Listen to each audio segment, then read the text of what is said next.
Shalom murid-murid yang terkasih, apa kabar kalian semua? Bersyukur kepada Tuhan, kita boleh memasuki semester kedua di tahun ajaran ini. Mengawali semua kegiatan kita di sepanjang hari ini, tentunya kita memerlukan tuntunan Tuhan, dan itu semua akan kita dapatkan melalui firman Tuhan. Karena itu, mari bersama merenungkan firman Tuhan yang terambil dari Matius 13 ayat 3-9. Dan ia mengucapkan banyak hal dalam perumpamaan kepada mereka, katanya, adalah seorang penabur keluar untuk menabur. Pada waktu ia menabur, sebagian benih itu jatuh di pinggir jalan. Lalu datanglah burung dan memakannya sampai habis. Sebagian jatuh di tanah yang berbatu-batu dan yang tidak banyak tanahnya. Lalu benih itu pun segera tumbuh karena tanahnya tipis. Tetapi sesudah matahari terbit, layulah ia dan menjadi kering karena tidak berakar. Sebagian lagi jatuh di tengah semak duri, lalu makin besarlah semak itu dan menghimpitnya sampai mati. Dan sebagian jatuh di tanah yang baik, lalu berbuah.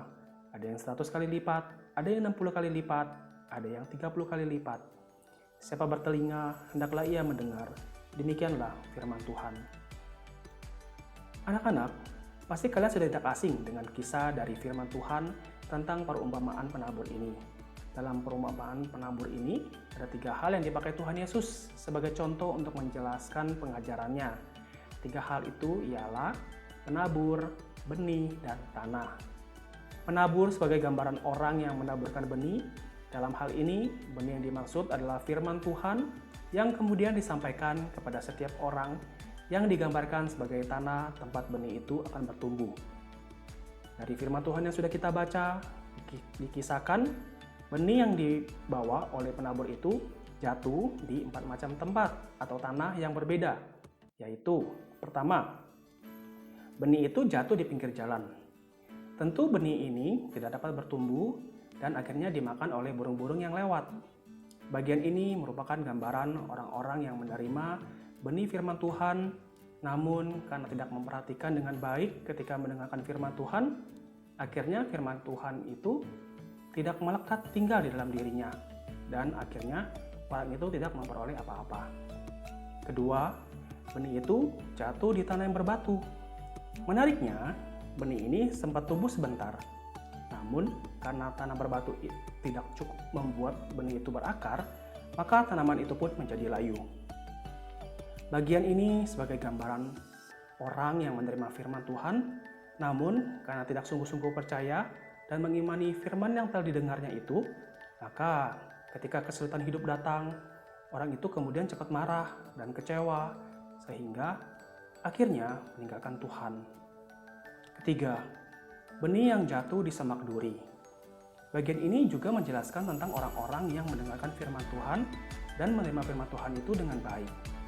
Tetapi dia tidak mau meninggalkan hidup yang duniawi.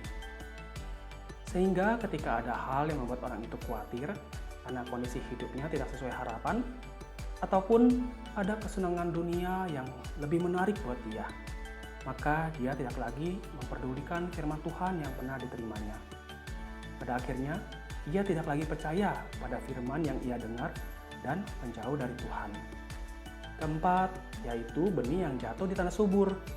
Benih ini lalu bertumbuh dengan baik, bahkan menghasilkan buah berkali-kali lipat banyaknya.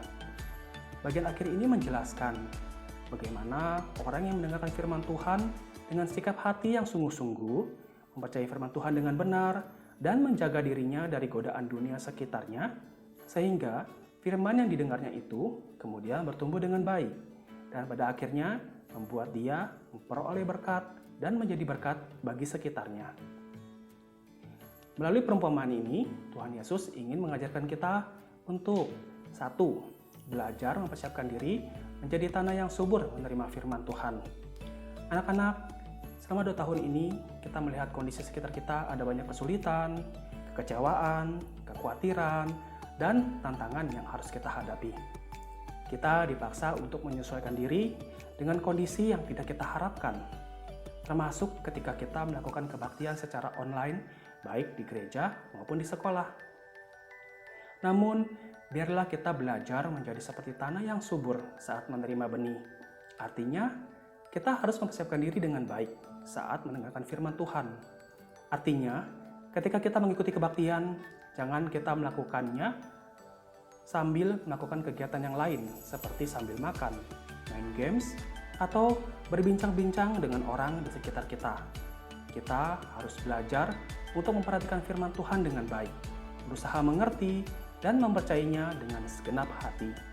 Jangan biarkan kesenangan yang lain menarik perhatian kita dari firman Tuhan yang sedang diajarkan. Dengan demikian, firman Tuhan akan bekerja dalam hidup kita untuk memperkuat iman kita dalam menghadapi setiap tantangan hidup. Kedua, belajar memberikan respon yang tepat setelah menerima firman Tuhan. Anak-anak, di ayat ke-8 bacaan kita mengatakan ketika benih jatuh di tanah yang subur, itu bukan hanya bertumbuh, tetapi juga berbuah banyak. Dari perumpamaan ini, Tuhan Yesus menginginkan kita menjadi seperti tanah yang subur untuk firman Tuhan itu bertumbuh. Artinya, kita belajar menerima firman Tuhan itu dengan baik, mengerti dan mempercayainya. Tetapi tidak berhenti di situ, melainkan kita juga harus belajar melakukan firman Tuhan itu. Melakukan firman Tuhan berarti kita harus bersedia mengakui kesalahan kita yang dinyatakan oleh firman Tuhan dan bertobat. Kita juga harus memperbaiki tingkah laku kita dan hidup sesuai dengan kebenaran firman Tuhan. Dengan demikian, hidup kita akan menjadi lebih baik dan lebih memuliakan Tuhan.